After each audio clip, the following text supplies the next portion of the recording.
Good evening. Welcome to South Asia Newsline. I'm Lepakshi Khurana. Here are the top stories we're tracking for you on Tuesday, the 21st of October. Taliban blast kills 4 soldiers in Afghan capital, Kabul. Authorities end search operation in Nepal blizzard disaster.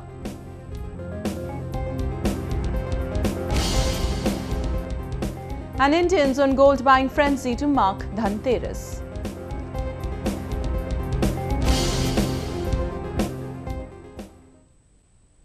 And now for all the details, at least 4 soldiers were killed and over a dozen others were injured in a roadside bomb blast in Afghanistan capital Kabul on Tuesday.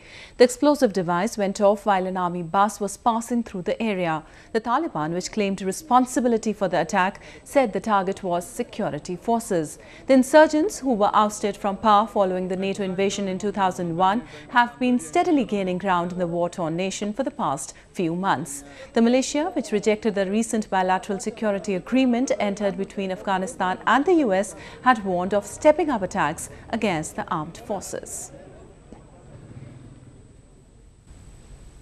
The Human Rights Commission of Pakistan, or HRCP, has expressed hope that the Supreme Court would look at all aspects of the Asia Bibi case. Bibi, a Christian woman, is on death row for blasphemy after the Lahore High Court rejected her appeal last week. The HRCP said it expects the Supreme Court to look into the case of Asia Bibi without fear and intimidation by extremist elements. The outcome of Asia Bibi's appeal has upset a large number of people, and all eyes are now on the Supreme Court. While the Commission is of the opinion that every effort should be made not to interfere with the judicial proceedings by making any comment, the fallout of the case cannot be ignored, an HRCP statement said. The Lahore High Court had last week upheld the death penalty awarded to Bibi by lower court in 2010. The 50-year-old mother of 5 was arrested on charges of blasphemy in 2009 after her co-workers accused her of making offensive remarks against Prophet Muhammad during an argument. 2 prominent politicians, former Governor of Punjab Salman Taseer and Shahbaz Bhatti, a Christian cabinet minister who tried to support Bibi, were both gunned down by extremists.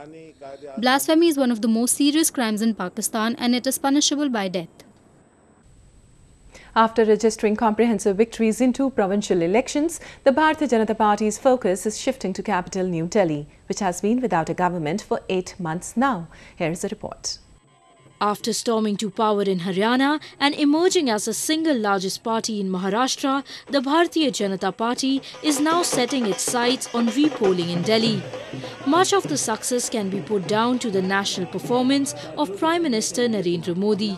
And the state party fold has hinted it might prefer to go for fresh elections rather than forming government with external support. मैंने पहले भी कहा और आज भी मैं ये बात कह रहा हूँ कि हम चुनाव के लिए पूरी तरह से तैयार हैं। मोदी जी की जो नीतियां हैं, उन नीतियों पर जो लोगों की स्टैंप है, वही निश्चित रूप से अगर दिल्ली में भी चुनाव होगा तो दिल्ली में भी उसका असर पड़ेगा ही। The capital's 70-seat assembly has been under the president's rule since February after the Arvind Kejriwal-led Aam Aadmi Party resigned after just 49 days. While the president's rule keeps the option open for any political party or a combination of parties to form a government, so far no party has come forward to stake a claim.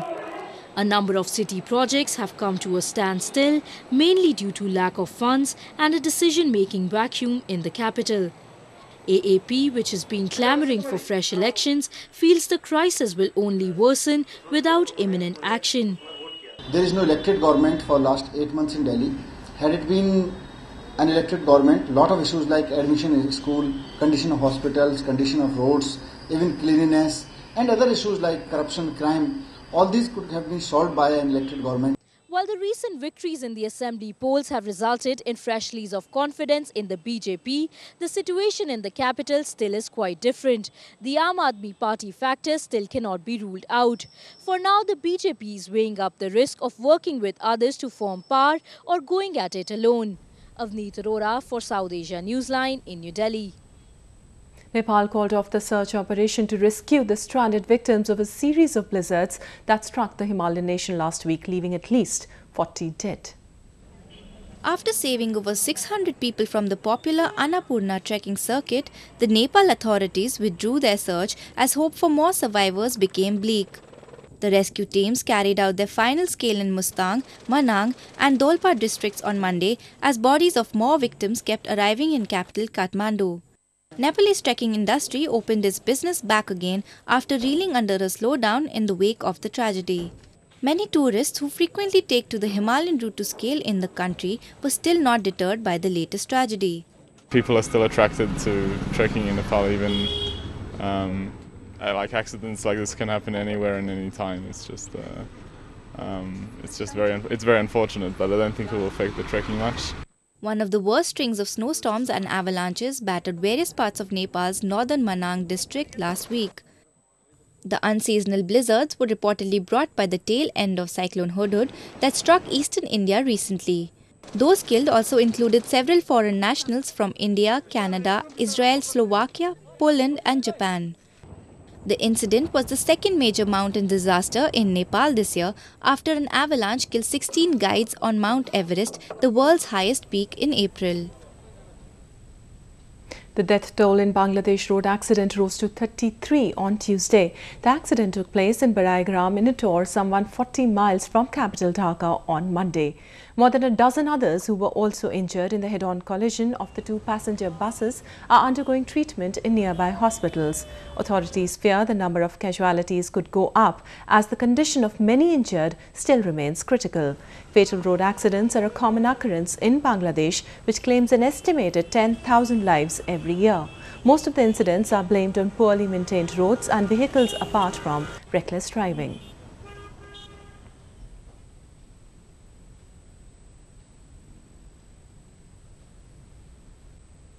As waters recede after a month of devastating floods, locals in Pakistan-occupied Kashmir are trying to collect back their lost livelihood from the debris. But with no help from the government, many are left with no means of survival.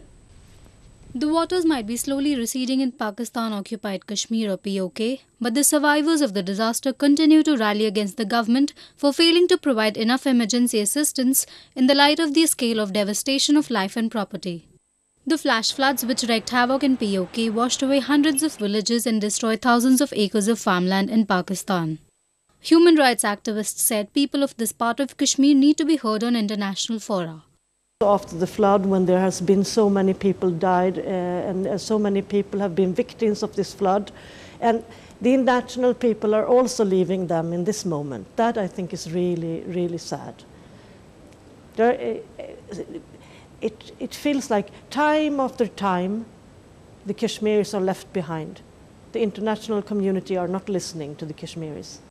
POK was a part of the erstwhile princely state of Jammu and Kashmir. Pakistan has occupied the remote region after its army invaded it in October 1947 and maintained it as a colony ever since.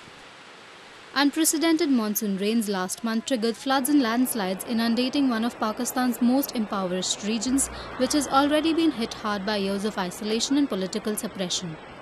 The whole world must start to stand up for the Kashmiris and raise their voice for human rights in this area of the world. And they can't continue to say this is too difficult for us. We all have to raise up to stand up for human rights in the area of Kashmir. Even as POK continues to struggle after the deluge, reports say more than 200,000 people have been displaced in the flood-affected regions of Pakistan. The Tehreek-e-Taliban Pakistan or TTP on Tuesday expelled its former spokesperson from its ranks. The TTP issued a statement saying Shahidullah Shahid was the assumed name of the outfit's spokesperson and Abu Umar Sheikh Maqbul has been using it so far. The TTP's clarification comes a week after Maqbul aka Shahidullah Shahid along with 5 other top commanders pledged their allegiance to the caliphate of Abu Bakr al-Baghdadi. The statement by TTP Supremo Mullah Fazlullah also reiterated the insurgents' loyalty to the Afghan Taliban leader Mullah Muhammad Omar. Earlier, there were reports that the Pakistani militia had extended support to the Islamic State, which they later denied. India's festive season is getting off to a shining start, and with the sale of jewellery surging during Dhanteras, which is celebrated 2 days before the big festival of Diwali, many are trying to crack the best deals. Jewelry shops rang with the sound of cash registers all across India on Tuesday as the country marked Dhanteras. And the customary practice of buying something new, be it utensils or precious metals, on this auspicious day pulled shoppers to local markets. Customers in Western Rajkot came out in full force to buy jewelry and get the best out of the festive deals. आज धनतेरस है तो शगुन के लिए jewellery बस हर कोई लेते हैं और हर कोई लेडीज़ को ये पसंद ही होती है, तो मैंने धनतेरस के लिए ये डायमंड ज्वेलरी पसंद की है और लिए हाँ, और डिस्काउंट भी मिल रहा है यहाँ तत्व डायमंड ज्वेलरी में बहुत अच्छा, तो यहाँ पे देखने आए और डिज़ाइंस भी अच्छी है, तो एक ज्वेलरी का सेट पसंद किया है। धनतेरस एकदम शुभ दिन है, गोल्ड ज्वेलरी या फिर डायमंड ज्वेलरी हम खरीद सकते हैं, काफ़ी अच्छा माना जाता है। तत्व डायमंड ज्वेलरी तो फेमस है ये पूरे इंडिया वाइड, काफ़ी अच्छा मैन्युफैक्चरिंग है राजकोट का, तो मैं बस यहाँ पे डायमंड और गोल्ड ज्वेलरी देखने आई हूँ, काफ़ी अच्छा कलेक्शन यहाँ पे है। A fall in the price of gold may also be a reason of happiness for the customers. People flock to markets to complete their Diwali shopping. It is believed that on this day, Goddess Lakshmi visits everyone to bless them. And to impress the goddess of prosperity, people shop with enthusiasm. Many also exchange small gifts of gold and silver during Dhanteras. सोना खरीदना तो बहुत ही शुभ माना जाता है। लोग चांदी भी खरीदते हैं, चांदी के सिक्के, भगवान की मूर्ति या कुछ भी। चांदी तो वैसे भी भगवान के लिए बहुत ही अच्छी होती है और इसीलिए हम लोग यहाँ पर आए थे। India's biggest festival Diwali is celebrated to commemorate the return of Lord Ram to Ayodhya after completing 14 years in exile and slaying demon king Ravan. Diwali will be celebrated on Thursday. While Indians are gearing up for Diwali, the celebratory fervour rose to new heights with an extraordinary show of appreciation. Take a look at how a diamond merchant redefined the traditional ways of gifting this festive season. While many still await the Diwali bonus at their workplaces, employees of this company seem to be the luckiest out of the lot. Savji Dholakia, who runs a diamond export company in western Surat, has ensured his workforce have a reason to sport a huge smile this festival. The trader has been hogging headlines for gifting either a 3-bedroom flat, a car or diamond jewelry as incentives for the hard work of his employees. Dholakia said the gifts are a recognition of their contribution to his company's success. हमारा ये loyal programme था ही, उसमें वो qualifier हुए हैं, अपने हक का ले रहे हैं, अपनी मेहनत का ले रहे हैं और अपने मतलब कंपनी के तरफ से उसने जो परफॉर्मेंस दिखाया है उसका ये बेनिफिट मिल रहा है. Beneficiaries in their turn were profoundly moved by the huge gesture. जो मेरा अनुभव रहा है इस कंपनी के साथ वो शब्दों में बहुत कम पड़ता है और जो ज्वेलरी मिल रही है, ज्वेलरी की कीमत तो है और उसकी वैल्यू भी है, लेकिन उससे बहुत ज़्यादा उसके अंदर जो इमोशंस हैं, उसके अंदर जो सेंटिमेंट्स है, जो कंपनी की अपने एम्प्लॉयज़ के प्रति एक भावना है, वो छिपी हुई है. The surprise bonus was given to nearly 1,200 members of staff who achieved their annual targets during the year. Well, that's the way it was in South Asia this evening. Before we conclude, the top stories once again. Taliban blast kills 4 soldiers in Afghan capital, Kabul. Authorities end search operation in Nepal blizzard disaster.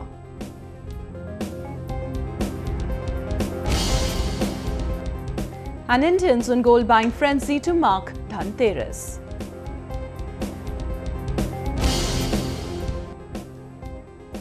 That's all in tonight's edition. We'll see you same time tomorrow. Good night.